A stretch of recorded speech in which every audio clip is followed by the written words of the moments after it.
Yeah. Welcome. Definitely welcome. So first of all, I just want to say thank you for being here. And I just wanted to kind of remind everybody this class was begun in honor of Lior Tova Bas Rachmim, who passed away 2 years ago.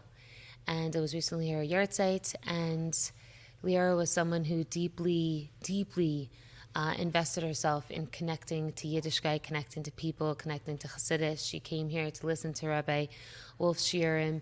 And in her honor, we started a women's learning class that was sensitive to women's needs, where it's flexible around kids coming to the class, and there's food, and it's very special. Mrs. Wolf prepares a whole delicious lunch, so it's a beautiful experience. So thank you, and please keep in mind Lior Tova while learning from this class. God willing, it should be an aliyah for her neshama. So last time you were talking about, we were in Parakit Ches, and we were talking about two different ways that a person can relate to their avodah, their way of serving Hashem, their interaction with Hashem. And we shared the concept of, yes, there's this trajectory of me working really hard towards getting to the top of the mountain, where I have to put in my effort and I have to invest in doing Torah mitzvahs, resisting from averos, and really just striving. And there's another aspect of me that is running parallel to that trajectory, which is I'm already at the top of the mountain. I'm already there. I have an essential bond with Hashem that doesn't need any work. It doesn't need anything external. It's not in any way superficial. It's essential, and it's inherent, and it's there. And to further talk about this, because this is like the heart and soul of the Tanya. Parakit Ches is such an incredibly powerful parak. We're going to go a little Kabbalistic in trying to explain to you a little bit more of what is this part of ourselves that is essentially worthy, that is essentially whole, that is connected to Hashem, where we don't have to do anything, perform, try harder in order to connect with Him. We are already there. It is our inheritance. We are born with it, this deep connection, this oneness with Him. So let's talk a little bit about it. We could juxtapose it with some things and kind of bring more of a nuanced understanding of what that exactly looks like and how it plays out in our daily living, and also historically how it's been playing out. So let's begin. So just spiritually speaking, almost like academically speaking, I want to bring to you spirituality versus godliness. And I'm going to say something that feels funny, but it is the truth. And let's talk about probably the highest spiritual form, which would be, most people would think of as an angel, right? An angel is a very high spiritual form. It is a creation, but it at the same time feels like it's nothing other than God, because it's literally, it doesn't have its own form, right? It doesn't have its own, it's not tied down to this physical world. It's spiritual, right? It's above. And still, the way the Alter Rebbe talks about it is, it's still a nivra. It's still a creation.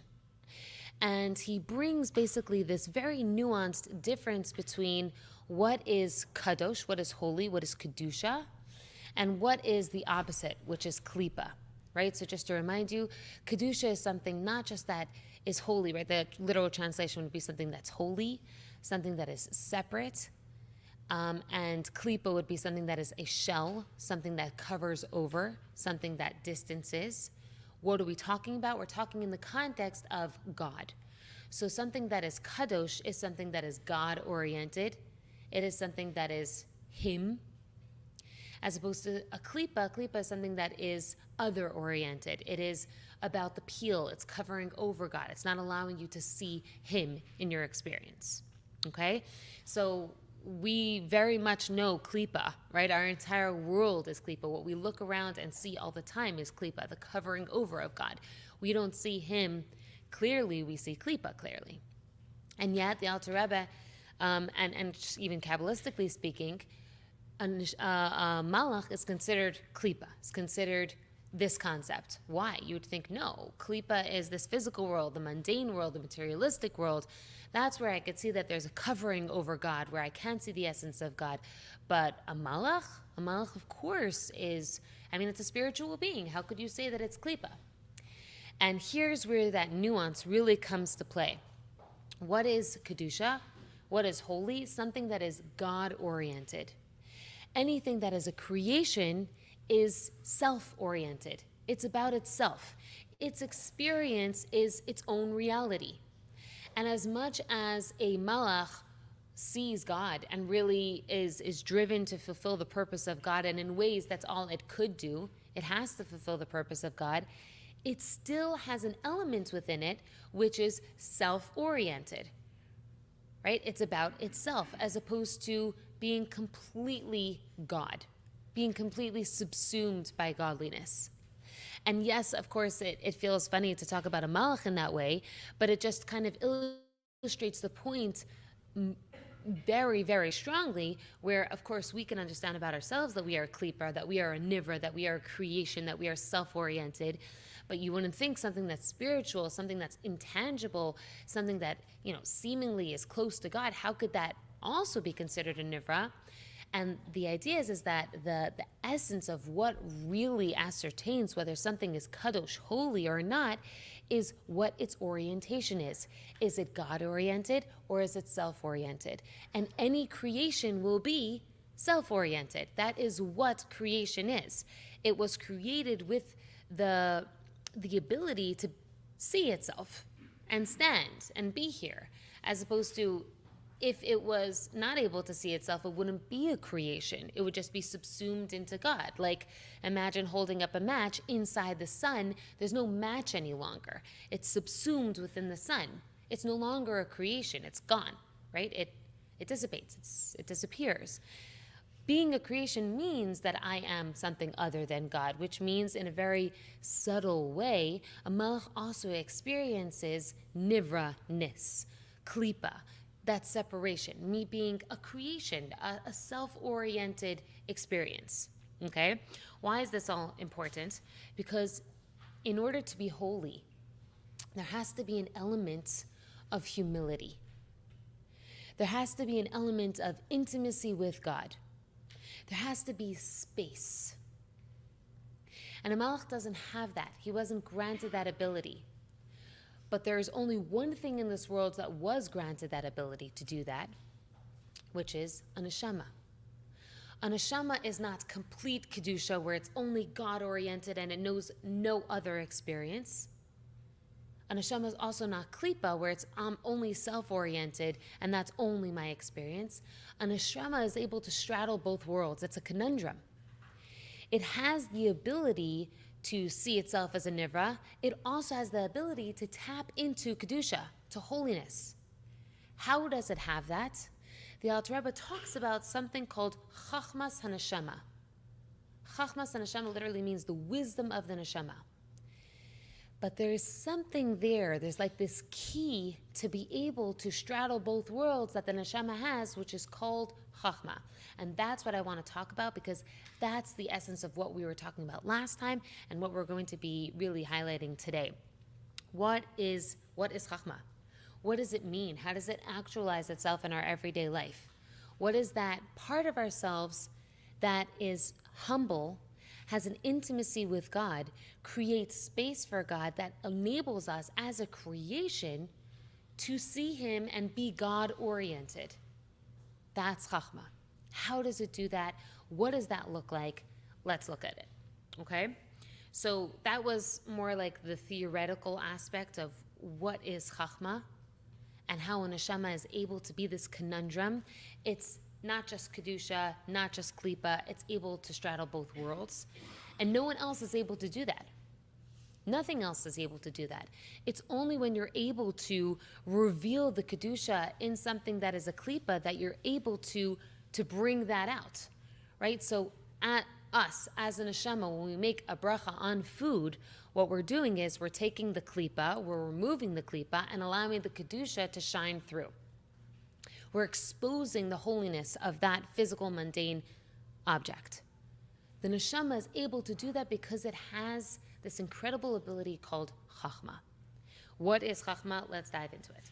So chachma literally means kayachma. If you break up the word, it the makeup of the word is these two words, kayachma, which means the faculty of the unknown. What does that mean, the faculty of the unknown? Ma means what? What is it? It's open-ended. It's potential. It's not defined. It's just open. It's almost like a question. So what does it mean to have the faculty of what? The faculty of the unknown? The way we start understanding Chachma is actually to put it into context to where it stands in the realm of Kedusha. When you look at the breakdown of how Hashem sends his energy into this world, or how Hashem extends his midas into this world, what we have is the sphere chart, and you have the spheres of Chachma, Bina, Das, Netzach Chesed, Gvur, Tiferes, Netzach Yisod, Malchus. Chachma being the very first midah. The one above Chachma is Ein Sof, right? It's infinite godliness. And the way infinite godliness translates to actually create a physical world is through a series of Hashem limiting his exposure, right? So he's making more and more nivra energy, more and more klipa energy to basically compound himself and cover himself so that we actually have the ability to look at the world and say, I'm so important, I'm amazing, I create everything that happens in my life. How is that even possible for us to have such an abnegation of God in our life? The way it happens is this whole experience of God compounding himself and covering himself so that a nivra can actually be created. So when we look in the context of like this flow of energy, of limitless, infinite godliness, where obviously if we were in that space, that realm, you could not see anything other than God, right? There's only absolute God orientation, God revelation. So there has to enter into a different space to get to right down here. So the first step is a space. That's Chachma, where suddenly there's like this space where Ein Sof comes into a space, and that space is not defined yet. It's not saying, oh, we're different, or it's analyzed or broken down, or there's a system yet, right? That would be Bina. Bina is analysis, it's understanding things, it's breaking things down. When we talk about Chachma, Chachma is just like that openness. It's just space. That's the space of humility. That's the space of intimacy with God. That's the space where there's an other, right? There's Chachma. It's not Ein Sof any longer. It's Chachma. It is technically something other than God. It is creation. And at the same time, there's that Chachma, the potential, the openness, the space, the humility that still sees God. So there's a part of you that is beginning, right? The part of you, the Chachma in you, that is still connected to a self-oriented self, right? Chachma technically is still a faculty of intellect, right? So it still is wisdom. What does it mean that it's wisdom? Let me give you an example to break this down a little bit more. So the example that is usually given is the idea of building a house. I want to build a house, right? So the idea came to me. I just had this inspiration. I want to build a house. Amazing. And I see it in my mind. I see it. And I don't have the details planned out yet. I don't know how long it's going to take. I don't know if I'm going to have pull down levers or if I'm going to have granite or marble in my kitchen. Like those details we haven't thought about yet because we're not there right now. Right now we're in the intellectual faculty of wisdom where there is an idea. There's not nothingness. It's not just an amorphous nothingness. It's something came. There was space for an idea to land, right? So if I'm so busy with my life and I'm running constantly, I don't have the possibility to think of building a house because I'm just in it, right? But if I stopped for a moment and gave myself some space to just pause, then suddenly this glimmer of an idea comes to me. That whole experience is chachma, where there's this openness and then something comes inside. Now, chachma then translates to bina, where there's now understanding. Let's analyze. What does it mean to make a house? I need to get a contractor. I want to get a designer. I think I need to choose this and this. I need to start going to stores and choosing out different things. And then there's the whole implementation of these intellectual faculties, the ideas. But very different energies, right? One is chachma, open, humble, there's space, and something came in, and that something is still very much connected to where the inspiration came from. Where did that idea of the house come from? It just flowed into me. It's like this godly experience of just came to me. I was literally coaching someone yesterday, and she said that this certain project that she's doing, it just felt like God gave it to her as a gift. It just came to her. She didn't come up with it herself. She really felt like it was gifted to her. That's chachma, where she just had space, and Hashem planted a seed in her mind. Very different from bina, where now it's becoming mine. I'm going to take this and I'm going to work through this idea, and this makes sense to me and that doesn't make sense to me, and I'm gonna figure this all out. Very much more me oriented, as opposed to being in touch with the Ein Sof, where that idea came from. Okay, so chachma is it's like this passageway between the infinite and the limited, right? The limitation of this world, the limitation of self. And what it is the space. It's like this portal between the two. And still it's an intellectual faculty. It's still a faculty, right? It still is something. It's still technically nivra.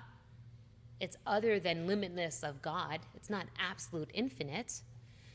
And it's the faculty of wisdom, which is really just space.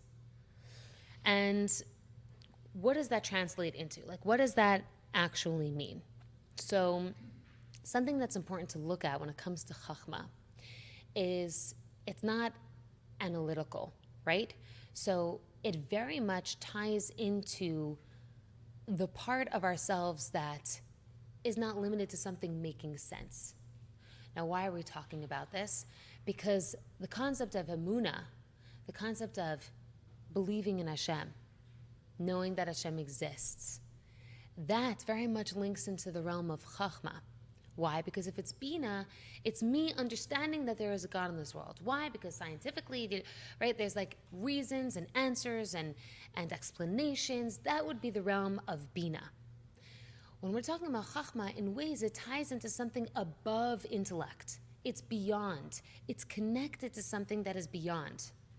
And that ability to connect to something that is beyond means that it's unlimited. It's not limited to the intellect. It's not limited to getting stuck to my way of thinking or to my ability to think, any of that. It's connected to something more than that. So that is why the Gemara says that anyone is shayach, or anybody can relate to emunah, because it's not tied to intellect. It's not something that is intellectual at all. It's not about God being a God of your understanding, right? Like it says in the AA, your God of your understanding. Because it's not about understanding. It's about emunah, which is beyond intellect. It's a part of you, a part of your neshama, and I say it here because, your neshama is not in your heart, but it is a part of you that deeply sees God, sees Him, as opposed to only seeing myself. And that's a part of you that is emunah. It's above intellect, it's above reason, it's above trying to make sense of all of this. And that's a core part of being Jewish. That's what defines us as Jews. That even if you'll have an atheist or someone who completely doesn't believe in Torah or doesn't even know about Torah, doesn't even know mitzvahs, or negates the existence of God, when he or she is faced with the question of, are you Jewish and are you willing to give up your Judaism, throughout history, Yidden have given up their lives for something that they didn't even understand. They didn't even claim to believe, right? Because their belief was intellectually based, right? That like, oh no, I have no proof for God. There's no such thing as God because I don't understand how that could be, right? So all their reasonings, according to their reasonings, their bina and down, they don't believe in God. But there's a part of themselves that they weren't necessarily attuned to, which is their chachma, which is a part of themselves that no matter what happens, is essentially connected to our Ein Sof, connected to the beyond, sees the other, sees God, not the other, sees themselves, sees God instead of themselves. And the fact that they are able to be connected to something like that means that no matter what, they can never experience absolute disconnect from God. Because if they were to do so, they would be letting themselves ceasing to exist. There's a part of themselves that knows deeply that there's a God-oriented experience. And even if I'm not outwardly living that God-oriented experience, I know it. And it's there, and it's a deep part of me. It's more than understanding, it's just a knowing. Right? So, and then throughout history, you'll have people who died al Kedesh Hashem. They gave up their lives. If you ask them in that moment, as they're facing, the Spanish Inquisition, or as they're facing the conquests, help me. What was it called? The Crusaders. All of those different conquests, right? That people would pass through the towns pillaging, and but if they were willing to give up their life, they were willing to surrender and say, I will be a different religion, or I'll say I'm not a Jew, they refused to do so. Why? If you ask them in that moment, they would say, I don't know. This doesn't make sense. Why am I doing this? Because when a Yid is faced with that essential question of, am I connected to God or not? Am I at the top of the mountain? Do I feel this essential bond with God? It's not like they could ever say no, because that is who we are. We have that neshama that has this piece of chachma, that space, that landing space for our Ein Sof, where that's nothing other than our experience. And we have a lot of other parts of ourselves which doesn't relate to that experience. We don't see that experience. We don't live by that experience. And so what happens is, it's almost like a person who is, let's say, addicted to smoking, right? So the more we engage with, let's say, a certain avera, let's say it's just eating, and just eating for the sake of eating, and just engaging with talking about people or let's say not essential things, it just becomes a part of ourselves. And in ways, we become that separation. We become the sin. It just becomes a part of who we are. This is what I do. This is who I am. This is how I behave. And we become limited and covered up again and again by that klipa, to the point where we almost don't feel like we have the control to show up as any different. Intellectually, I can understand that I don't want to engage in lashon hara. Intellectually, I can understand that if I eat this food and not make a bracha, then, or not have the intention that this is supposed to fill me spiritually, then I'm just like feeding a part of myself that is lowly, that is other oriented, that is not God oriented. I can know this and still wake up in the morning and do the same things I've done for the past years of my life. Why does that happen? Because more and more and more, we're relating to other parts of ourselves instead of that part of ourselves which is chachma, part of ourselves that is essentially one with God. And then our experience is very painful, right? Because we're looking at our behavior as limited. We feel out of control. We're judging ourselves. We look at our relationship with God and we say, he doesn't really care. How could he? I'm so terrible. And we start drowning in a pool of shame. More self-orientation, right? More ego, more limitation. And that's not at all God's experience. Of course, Hashem interacts with us in a way that he says, yes, you have mitzvahs to fulfill, and yes, you have averos not to engage with. And I deeply see that I want you to engage with this Aveda, with this world, what the purpose is in this world, and you are not limited to what I have set your task to be in this world. I still love you unconditionally. You are still absolutely beloved to me. You are right here with me. And it's very hard for us in our very self-oriented experience to even understand that. It's not something that you could intellectually understand. How could it be that the God of the entire world, the creator who keeps everything in existence at every given moment, the minutiae of detail that are happening all at once, care about me and love me unconditionally? Of course it has to be that I have a purpose here in this world and I have to do good in order to earn his love. Obviously, someone so great cannot love me so lowly unless I show up doing something, because it's not something that we could intellectually understand. It ties into a part of our bond with the Eibishter that is above understanding. It's beyond limitation. It's an unconditional love and bond that is essential and inherent. And it's from that space that when a Yid is asked, are you a Jew or not? He cannot say anything other than, I am a Jew and it doesn't matter what you do to the rest of me. My identity is connected to God and nothing can break that. I have an essential bond. So when he's faced with that, it's almost like a trigger question. When a Yid is faced with that question, who are you? Are you Jewish or are you not? It brings him back into that deep space, that chachma. What am I?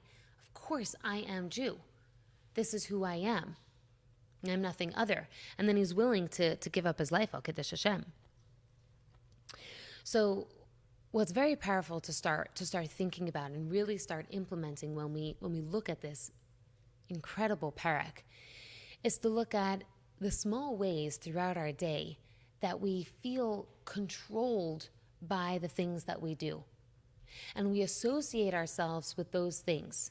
I want to give some examples, right? What are limitations that we have on ourselves? Limitations on the way that we show up. Certain limitations are, let's say, our personality, right? So this is who I am. This is how I show up. I am the kind of person who is introverted, extroverted. I am the type of person who, I'm not a morning person. I'm a night person. I am the person who, right? All of those things are limitations. That's not you. That's not your identity. Why are we limiting ourselves to something that is so external from who we are? We're basically aligning ourselves with a personality trait, a way that we have shown up again and again and again, a habit. That's how we're relating to our identity. But that's not at all who we are, right? We don't identify as a morning person. That's not all of me. There's so much more to me. And there's something so much more essential than just being a morning person. So where can I look at, throughout my day, not even the Averis that I know I'm doing on a constant basis, but what about even the way that we're limiting ourselves and creating conditions for ourselves instead of deeply relating to a part of ourselves that is koyach ma. It is the faculty of the unknown. It is open, it is potential, it is deeply relating to Hashem, and from that space being led, right? From that space having an experience. So I'll give you an example. Let's say I'm someone who identifies with, let's say I have a self-judgment that I'm not good at dressing my kids, or I'm critical about the way I dress my kids. So this past Shabbos, my husband noted that our son's shirt is a little big on him. He's like, his shirt looks a little big. What was my experience? Immediately was, I felt defensive. Who says that? Why would you say something like that to me? Don't you see how hard I, tried to make sure that the kids have Shabbos clothes? All of that, where is that coming from? That's coming from a part of Hindi that is identifying with dressing her kids well or not. a person who is identifying with a self-judgment, a critical aspect of myself. That's not me standing in my own essential worthiness, my wholeness, the part of myself that is completely one with God. That I have a part of myself that literally sees our Ein Sof, a part of myself that can tap into a space where I could be God-oriented, that I am God-oriented, and that space it's just whole and worthy and pure, can't be tainted. And yet, my everyday experience is very much so relating to the parts of myself that are broken, that are less than, that are cracked, that feel ugly, right? I'm walking throughout my day all the time thinking about those things, right? So body image, thinking about everybody else in the room, who's the smart, right? That comparison experience of, okay, I gave this funny example, but maybe it'll be relatable to you. So I used to be a preschool teacher, and I observed once one of my children was walking through the room, and I noticed that he was kind of leaning on people as he went. Leaning on the chair, leaning on a table. As he passed by somebody else, he's leaning on that person. And you could just say, oh, the kid has no body perception. Or you could realize, and this is what I think it was, that he was lacking core, right? So that muscle core. So he had a weak core. And because of that, he's kind of like walking drunkenly through the room, kind of like leaning on things. Why am I giving this example? Because in ways, I feel like we're always doing that. Because we approach our world from not an absolutely holy, essential place, I'm walking through my day on, kind of trying to lean on, okay, but I was really a really good mom yesterday, or I made this delicious salmon, or, I'm a really good cook, or... No. Right? Or I'm very smart, or I'm very beautiful, or I have a good husband, right? And then we're just kind of leaning all these things as we make our way through the day, because we need something to hold us up and not feel like an absolute mat on the floor. But that's not looking at our essential worthiness, our essential wholeness, a part of ourselves that sees God. We're identifying with other parts of ourselves that in ways, are limited. And that's why we get caught up in it. So what would it look like if I were to be able to stand in my own essential value, and then my husband make a comment about how my son's shirt is a little too big? I could just look at the shirt and look at him and say, you're right. That's funny. It doesn't have to hit me. It doesn't have to affect me. I don't have to feel defensive. I don't have to feel broken. I don't have to feel less than. It doesn't have to subtract from me, because I have a part of myself that is not... It's not something that you could add on to or subtract from. It's essential. It's godliness, right? It's connected to him in a way that nothing else really matters. So if I could contemplate on that, if I could be misbaining on the part of myself, that chachma, that faculty of I'm wholly connected to our Ein Sof, and I could translate that into the rest of my experience, then maybe it could change the way I literally interact with the people around me and even within myself. So what are some ways that we could kind of get attuned to that? Can I look, even my bodily experience and notice, when do I feel rigid? When do I feel shame? When am I feeling broken? When am I feeling defensive? When am I feeling hurt? Can I look at those spaces inside and say, is it possible for me to identify more with the godly part of myself, with my neshama part of myself, my chachma, instead of relating to this other piece?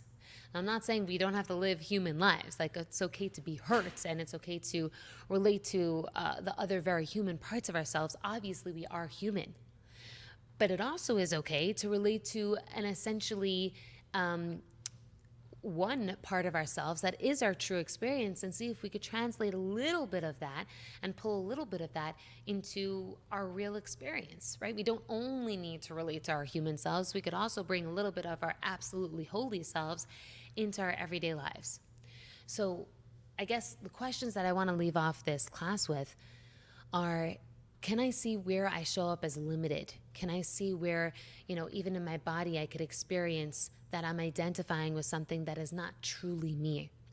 What would it look like for me to approach an experience, a scenario from a space of essential value, deeply seeing my wholeness with Hashem? I'm not broken. I am whole. I see myself as a God-oriented experience. I see myself as a godly being that can straddle both worlds. And if I could do that even, for one moment in my day and bring that awareness, right? Bring it into my faculty of the unknown, bring it into even my intellectual understanding, that I could bring this down, right, from Bina into Das and implement that in a situation. How incredible is that, to feel that alignment of my neshama within my guf, that I brought my soul into my real everyday experience. And that requires some introspection. It requires some awareness. It's kind of staying tuned to what makes me feel less than, what makes me feel broken, what makes me feel limited. Is there a way that I could really look at that? Is that true? Is that possible? Is that my realist truth? No, it's not a real truth, but is that really, really true? Is there something beyond that I could tap into? And if we could get more attuned to our God-oriented self, then what would the world be like? It would be very different, right? Because the more that I attune myself to my godly orientation, right, instead of self and ego and identifying with my brokenness, the more I could also see other people, right? There's that space to see other people. So let's take this concept to a relationship, let's say between a husband and wife. What is Chachma? Chachma is that I'm seeing God and I'm experiencing Him, all of Him. And yes, I am me, right? I'm still Chachma, I'm still a faculty of intellect, but I see Him. He is my reality. I see Him. Now take that to a relationship, right? A friend or a husband or even a child. I am me, yes, but I'm deeply seeing you, all of you. There's that space, just like Chachma has that space, there's that space to deeply see you. So it doesn't have to be now that I'm approaching my relationship, let's say between a husband and wife, from a need base, where like, you need to do this to fulfill my request. You need to do this in order to show up to the relationship. There's much more of I'm seeing my essence, and I also see your essence. And it doesn't have to be kind of like a transactional relationship where I do this for you and you do this for me. That's not a relationship, right? That's not a relationship like that we have with God. Going back to what we were talking about earlier, where we sometimes approach the relationship from a space of, I have to do the mitzvahs because how could it be that God really cares about me? That He has this unconditional love towards me, even if I don't do what He said. So translate that into a relationship, right? Let's say even between a husband and wife, or to a sister, a parent, a friend. So yes, we invest ourselves in our relationships, and there's also the possibility of an unconditional love and respect, where even if I don't show up, there's space. There's space for me to be human. There's space for me to really see you. And it doesn't have to be me constantly protecting myself and making sure my needs are met. I could actually see the other person, right? So a quick example that a friend of mine just brought to me was, imagine a husband takes his wife out to dinner, and if she's not in the space of seeing her essential value in the relationship, she's thinking, okay, did he plan this with me in mind? Because he knows I like milchiks more than fleischiks. Like I like dairy more than meat. Or did he really plan this with me in mind? Or is it because he likes the wine here? And that's why he brought. There's always like this state of assessment, or there's like evaluation. Am I getting what I want? Is it really coming from a space of he really cares? When I'm standing in my own essential value and deeply seeing myself and seeing the other, and there's like this space in the relationship, I could also relax into understanding that he does care about me, and I could open myself up to that. But if I'm always coming from that space of limitation, I have to protect myself and I have to make sure that my needs are getting met in the way that I want them to be met, you're never going to experience that unconditional love, because it's so scary, right? I have to protect myself. Can experience that receiving from him. So maybe that was lofty, but what I am trying to, there's like some notes over here. People are, someone told me the Crusades. Thank you. The point that I'm trying to bring here is this is not an ethereal or unrelatable concept. When we talk about Chachma, it's not just like a mitzvah that Hashem has and we also have inside of us and we are totally not attuned to. It's a very practical thing to be able to bring even into our relationships. What does it mean? It means space. It means an open flow of energy. It means being able to see the other. It means the ability to receive and give unconditional love. That's tapping into the deepest part of a relationship is what Chachma is. It's that Pintele Yid. It's all one and the same. And the more that I could grow that in my relationship with God, the more that I can grow that in my relationship with other people, the more that I'm attuning myself to who I really am, to my identity, which is that space, the humility, the intimacy with God. And that's an incredibly powerful space to be in. What could happen if we actually live from that space? Like what would show up for us? That's just a miraculous thing to think about. So any questions? I'm definitely opening up to questions. I know it was very lofty, this class, but something to think about and try to translate into real everyday life. Let me know if you want any more questions.